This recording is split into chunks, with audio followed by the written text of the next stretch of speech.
Hi guys, welcome back. We shall talk about the respiratory failure. This is very important topic, and the maximum number of people uh, who are admitted to the ICU is due to respiratory failure or due to acute kidney injury. Okay, so we shall talk about the respiratory failure. We have four types of respiratory failure: type 1, type 2, type 3, and type 4. We shall talk about type 1 first now. Type 1. Okay, type 1 respiratory failure means your oxygen saturation is going down. Okay, the oxygen saturation is going down, but CO2 is normal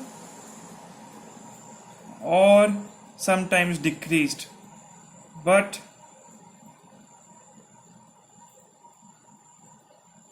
it is never increased. So oxygen saturation will go down and CO2 will be normal, or it can be a bit less, but it will be never be more. Okay, this is very typical of type 1 respiratory failure. Okay, so what are the examples of type 1 respiratory failure? Examples of type 1 respiratory failure is, let's say, pneumothorax. What is pneumothorax? That means the air has entered the covering of the lungs. Okay, vessel pleura and parietal pleura, that is pneumothorax. Okay, so what will happen in pneumothorax? This means the lungs will not be able to expand and dilate.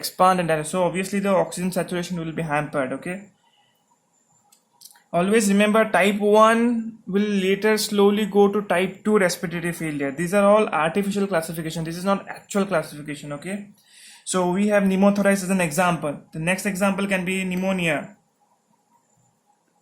Infection of the lungs. Obviously the lungs is infected, that means the oxygen diffusion surface area is reduced. Third is asthma. Okay, then we have congestive heart failure, and we have ARDS, acute respiratory distress syndrome. Remember, in ARDS what happens actually, the capillaries, they become leaky. Okay, they become leaky. Now what will happen if they become leaky? This fluid will accumulate on alveoli. Okay, it will accumulate in the alveoli. Okay, it will accumulate in the alveoli. So obviously it will accumulate in the alveoli of the lungs. This means what will happen? The oxygen saturation again will go down because diffusion is reduced. Alveoli is the surface area for diffusion of the oxygen. Okay, so this is type 1. Now let us go to type 2. What is happening in type 2? Okay, by the way, this is known as, this part is an alveolar flooding. Okay,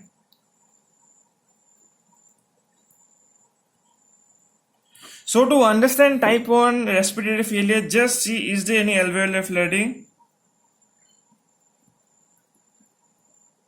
or is there any hyperventilation? Okay, just these two.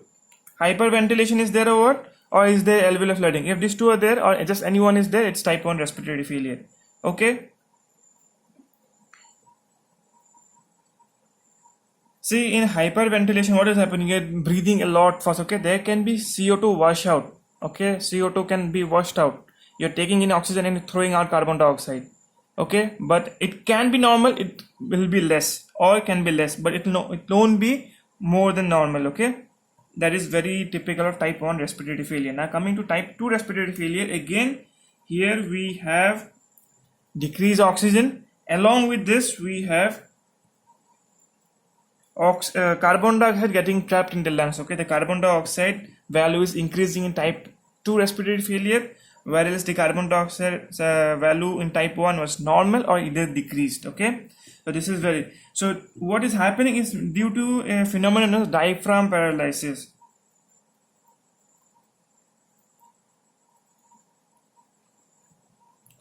Due to any reason, this diaphragm has been paralyzed. That means the main supporting muscle for the lungs, diaphragm, is paralyzed. That means it is not able to throw out the carbon dioxide. So the carbon dioxide level in the blood is increasing. Okay, so let us see some examples.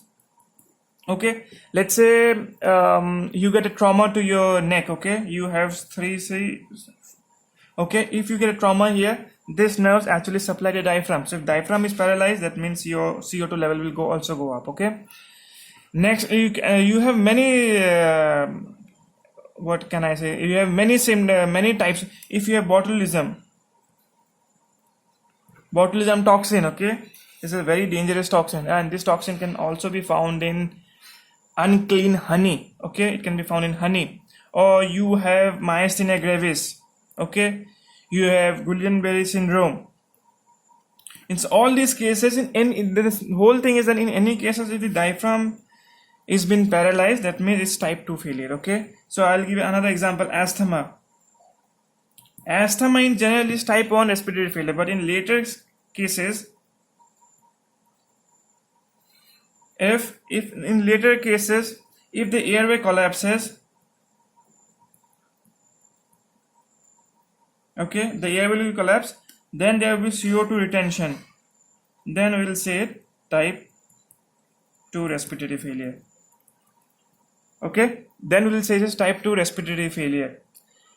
So just remember this: oxygen saturation, oxygen has gone down, CO2 has gone up, type 2. Type 1, oxygen is reduced, and CO2 is either normal or either reduced, but never increased. Okay, that's all. So this is type 1 and type 2 respiratory failure. Okay, now we'll try to see what is the management of type 1. The management of type 1 is you give around 40 to 60% O2 supplement. Okay, along with this you may need to give mechanical ventilation. Okay, so what is the treatment here? We see the diaphragm has been paralyzed, no? So what we will do here, we'll try to again give high flow of oxygen. Okay, we'll give high flow, 60% O2, we'll give 60%, and treat the underlying cause. Now what is the underlying cause? Is it due to the fracture has been done, because of the fracture this paralysis has taken place, or is it GBS, or is it myasthenia gravis, or is it botulism toxin, or it is due to something pneumothorax? So in any spontaneous pneumothorax, so we'll treat the underlying cause. Okay, we need to treat the underlying cause. That's type 1 and type 2 respiratory failure. Okay, now let us go to type 3 respiratory failure.